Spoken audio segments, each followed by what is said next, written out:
Today we're going to take a look at the Merkur XR4 Ti. And I think we have to start this conversation by taking a look at the man that was responsible for bringing this car to America.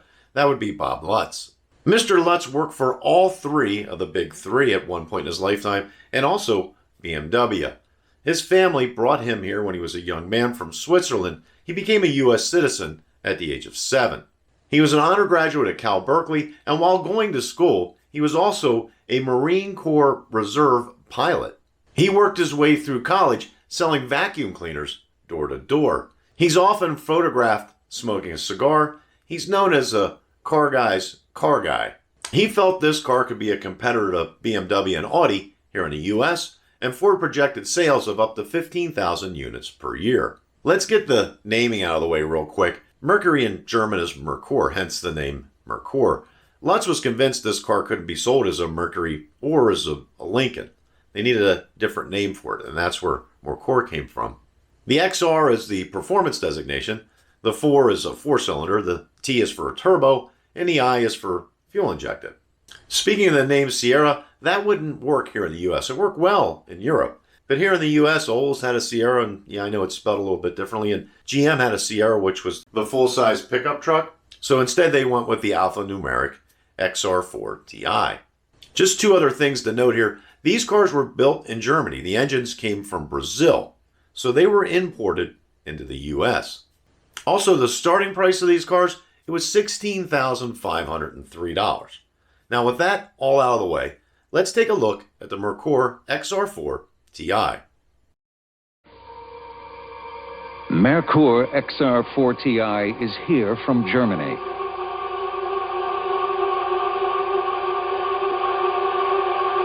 Its objective, not to compete with the likes of BMW, Saab, Volvo, and Audi, but frankly,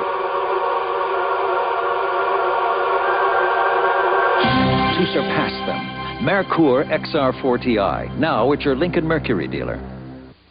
Introduced into the U.S. market in September of 1984 as a 1985 model, the Merkur XR4 Ti had the look of a European import. It was only available as a rear-wheel drive 3-door hatchback and featured a triple side window profile and a biplane rear spoiler. It had a lower belt line and taller windows, and featured lower body side cladding that met the bumpers front and rear, giving it a wraparound look. It was on a unibody platform that had to be modified to meet U.S. safety standards and emission controls. Side intrusion beams were added to the 2 doors, and the bumpers were stretched to meet U.S. impact requirements. The floor of the car was modified to allow room for catalytic converters. These cars required well over 800 changes just to meet U.S. import specs. The 2.3-liter turbocharged Lima engine put out 175 horsepower and 200 pound-feet of torque when mated to the Ford Type 9 5-speed manual transmission.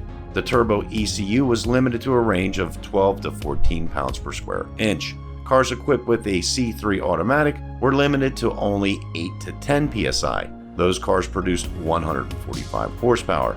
Road & Track magazine reported a 0 to 60 time in 7.9 seconds and reached the end of the quarter mile in 16 seconds flat. The suspension was 4-wheel independent. The front suspension was comprised of McPherson struts with coil springs and an anti-roll bar. The rear suspension used trailing arms with coil springs ahead of the axle half shafts, shock absorbers behind with an anti-roll bar. Brakes were 10-inch disc front and 10-inch drums rear. 14-inch alloy wheels were standard, and the tires were Pirelli 195/60 HR14s. The XR4 Ti was marketed as a luxury sports coupe and came with an extensive list of standard equipment. This equipment included power steering, mirrors, brakes, as well as air conditioning, a 60/40 folding rear seat, and an AM/FM stereo with a cassette player. Optional items included an automatic transmission, power windows and locks, speed control, leather seats, heated front seats, and a moonroof. The XR4 Ti landed on Car and Driver's 10 Best list for 1985, however reviews were mixed. Some journalists complained that the suspension was too soft for a proper sports car as it had been revised for harsher American roads. Others complained of the lack of anti-lock brakes. Still others thought that Ford's approach was perfect for a country with harsher roads and a 55 mile per hour speed limit. Mercury dealers delivered 12,400 XR4 TIs for the 1985 model year. Once, BMW, Saab, and Audi challenged the establishment. Now they are the establishment, and they face a challenge. Merkur XR4 TI from Germany.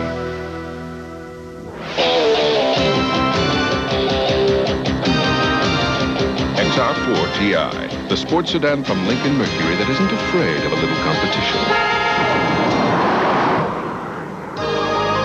Test drive XR4 TI at a Lincoln Mercury Merkur dealer.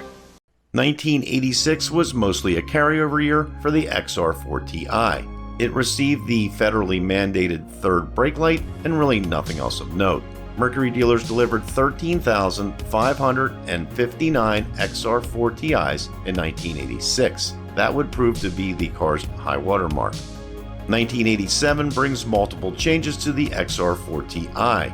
Merkur adds 15-inch rims with Pirelli 195 60R 15-inch tires. Merkur updated the audio systems, and the fender-mounted radio antenna is eliminated and replaced with one bonded to the rear window.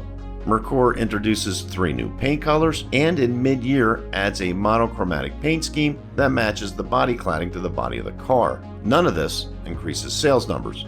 Mercury dealers delivered 7,352 XR4 TIs for the 1987 model year.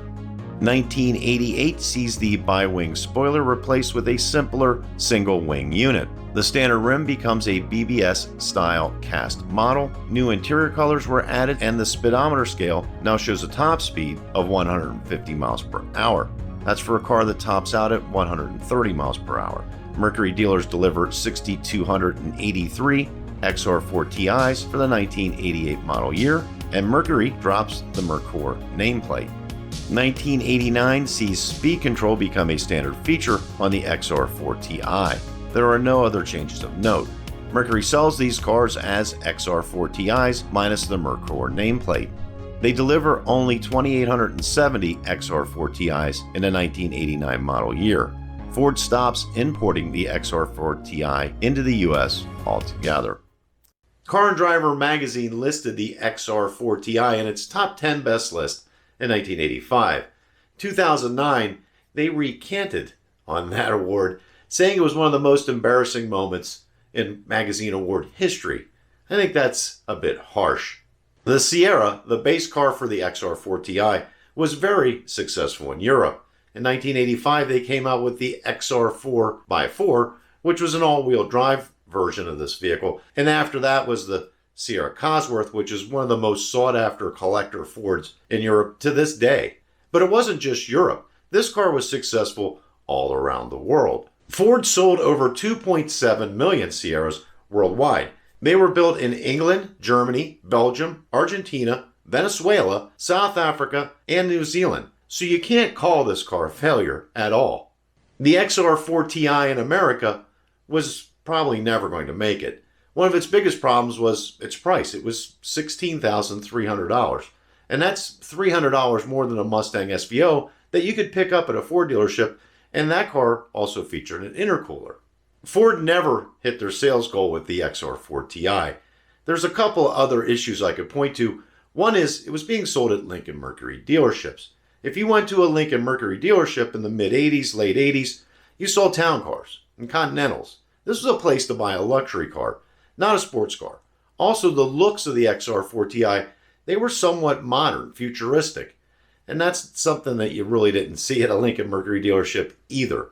There was not a lot of motivation for their salespeople to shift people into these vehicles.